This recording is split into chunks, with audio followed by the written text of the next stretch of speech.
عبداللہ ابن سلام بستر مرگ پر ہیں اور آپ کو بلا رہے ہیں، آپ چلیں۔ میرے نبی فوراً کھڑے ہو جاتے ہیں اور کھڑے ہونے کے بعد آپ راستہ طے کر دیتے ہیں۔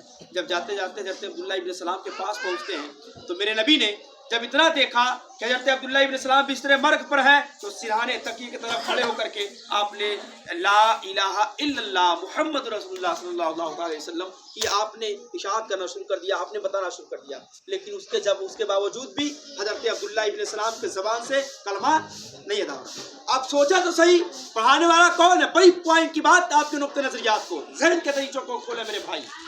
پڑھانے والا کون؟ شریعت کا جو بانی ہے، دین کا جو پاسبان ہے، جس کے صدقے میں پوری کائنات کو اجاگر کی گئی، جس کے صدقے میں سنسار کو بنایا گیا، پڑھانے والا وہی جن کا کلمہ ہے، خود وہی پڑھا رہے ہیں۔ اب پڑھنے والے کوئی ایرو غیرہ نٹا خیرو ہم جیسے آدمی کوئی نہیں تھا، اب وہ کوئی اور نہیں بلکہ وہ صحابی رسول تھے، لیکن پھر بھی ان کے زبان سے کلمہ ادا نہیں ہو رہا۔ حضرت سرور کائنات احمد مصطفیٰ محمد مصطفیٰ صلی اللہ علیہ وسلم نے حضرت بلال حبشی سے ارشاد فرمایا، اے بلال حبشی آپ ان کے گھر کے اندر جائیے، ان کے بیوی سے پوچھئے کہ کہیں ان کے نامہ اعمال کیسے تھے، ان کا دنیا میں رہن سہن کیسا تھا۔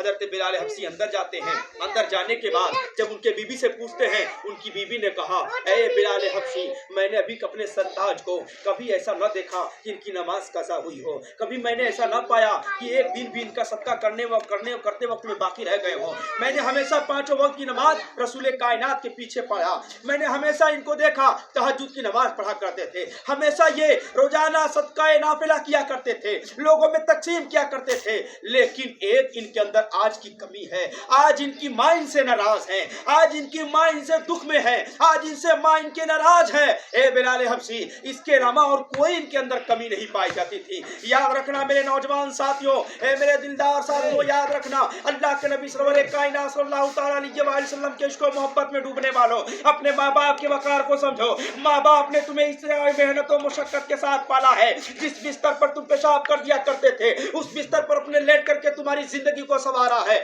یاد رکھنا حضور سرور کائنات صلی اللہ تعالیٰ علیہ وسلم کی بارگاہ میں حضرت بلال حبشی آتے ہیں اور آنے کے بعد عرض کرتے ہیں، اے میرے مصطفیٰ ان کے سارے نیک ٹھیک تھے، یہ روزانہ 5 وقت کی نماز پڑھا کرتے تھے، یہ روزانہ تہجد کی نماز پڑھا کرتے تھے، یہ روزانہ صدقہ نافلہ کیا کرتے تھے، لیکن یہ آمینہ کے لال آج ان کی ماں ان سے ناراض ہے۔ میرے نبی نے ارشاد فرمایا، اگر ان کی ماں ان سے ناراض ہے تو ان کے زبان سے جو کلمہ ادا نہیں ہو رہا ہے کوئی اور وجہ نہیں بلکہ ان کے ماں کی ناراضگی کی وجہ ہے۔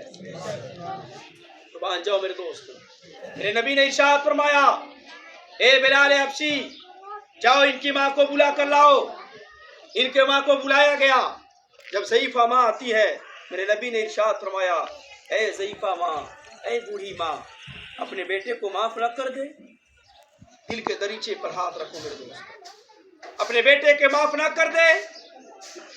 ماں نے کہا، اے یا رسول اللہ میں اس بچے کو کیسے معاف کروں جس بچے کو اپنے کوکھ میں لے کر 9 مہینہ شرم و حیا کو کھو کر روڈوں پر چلتی رہی، ساری دقتوں پریشانیوں کو اٹھا کر، سارے مصیبتوں کو جھیل کر میں نے اس کی پرورش کی۔ اے میرے نبی جب یہ پیدا ہوئے، پیدا ہوتے وقت میں جو میں نے درد کو برداشت کیا کیا میں اس وقت کو بھول جاؤں؟ اے یا رسول اللہ جب میرے بستر پر یہ سویا کرتے تھے تو جب چھوٹے سے تھے تو جب پیشاب کر دیا کرتے تھے، یا نبی اللہ میں اس پیشاب کی جگہ پر سو جایا کرتی تھی اور سوکھی جگہ پر اپنے لخت جگر کو سلایا کرتی تھی۔ اے میرے نبی کیا میں اس وقت کو بھول جاؤں؟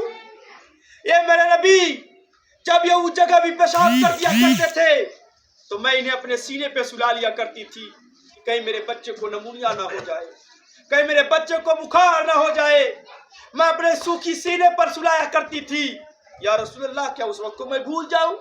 جس انگلی کو پکڑ کر کے میں نے چلانا سکھایا، جس انگلی کو پکڑ کر کے میں نے بچھانا سکھایا، اس وقت کو میں بھول جاؤں؟ ساری چیزوں کو بیان کرنے لگے، یا رسول اللہ میں کیسی ان ساری چیزوں کو بھول جاؤں؟ میرے نبی نے ارشاد فرمایا، اے وہ ضعیفہ ماں اگر تو اپنے بچوں کو معاف نہیں کرے گی تو اللہ تبارک و تعالیٰ تیرے بچے کو جہنم کی آگ میں ڈال دے گا، جہنم کے سلگتی ہوئی آگ میں ڈال دے گا، جہنم کے خاکے میں ڈال دے گا۔ میرے نبی اپنے زبان مبارکہ سے فرما رہے ہیں، آپ یاد تو رکھیں